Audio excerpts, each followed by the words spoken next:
नमस्कार दोस्तों, आज के इस वीडियो में आप लोग जानेंगे कि सिर्फ 4 दिनों में अपने लिखावट को बेहतर से बेहतरीन कैसे बना सकते हैं। सिर्फ 3 सीक्रेट दोस्तों आप सभी को अपने राइटिंग को बेहतर से बेहतरीन बनाने में मदद करेगा। सबसे पहले आप सब जानते ही हैं कि हैंडराइटिंग यदि आपका अच्छा रहा तो एक्स्ट्रा मार्क्स मिलना तय है। 5 से 10% तक आपका मार्क्स बढ़ सकता है दोस्तों। तो वीडियो में अंत तक बने रहना है ताकि आपको हर एक चीज़ अच्छे से समझ में आ जाए। ज़्यादा वीडियो लंबा नहीं होगा।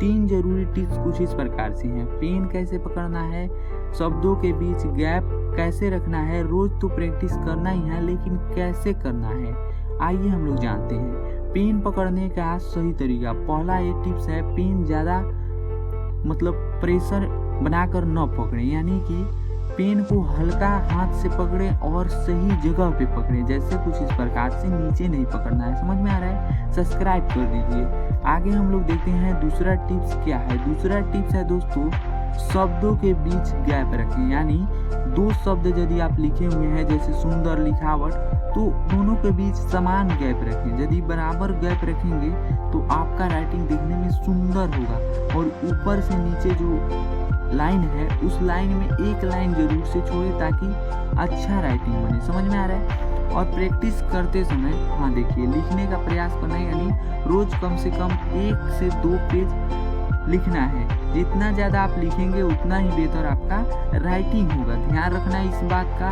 और लिखते समय आपको क्या करना है, राइटिंग एक बुक होता है इंग्लिश का, उसमें हिंदी को लिखें ताकि आप जान पाएँ कि कैसे आप बीच के पतले अक्षरों पतले घेरे में अपने राइटिंग को लिख पा रहे हैं। समझ में आ रहा है? आगे इस पर वीडियो चाहते हैं तो बना देंगे और भी अच्छे वीडियो। ठीक, यह भी अच्छा ही वीडियो हो सकता है आप सभी के लिए। यदि आप समानता बनाए रखें, समान शैली में लिखें, तब तक अभ्यास करें जब तक हस्तलिखित आपका अच्छा ना हो। हस्तलिखित आपका हाथ का लिखा हुआ। समझ में आ रहा है ना?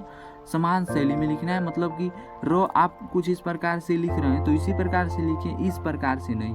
स को आप इस प्रकार से लिख रहे हैं तो इसी प्रकार से लिखें। आप ह को इस प्रकार से लिख रहे हैं तो इसी प्रकार से लिखें, इस प्रकार से नहीं। इस बात का ध्यान रखना है, एक ले दो ले वगैरह वगैरह। ठीक, समझ में आ गया किस बात की ओर हम संकेत कर रहे हैं ना।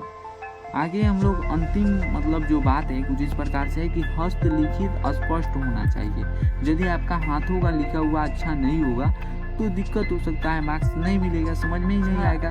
हस्तलिखित तब होता है जब आसानी से पढ़ा जा सके, आप आसानी से उसे पढ़ सके, तभी अच्छा माना जाएगा। समझ में आया? तो वीडियो को लाइक, शेयर और सब्सक्राइब कर दीजिए। मिलते हैं अगले वीडियो में, तब तक के लिए धन्यवाद।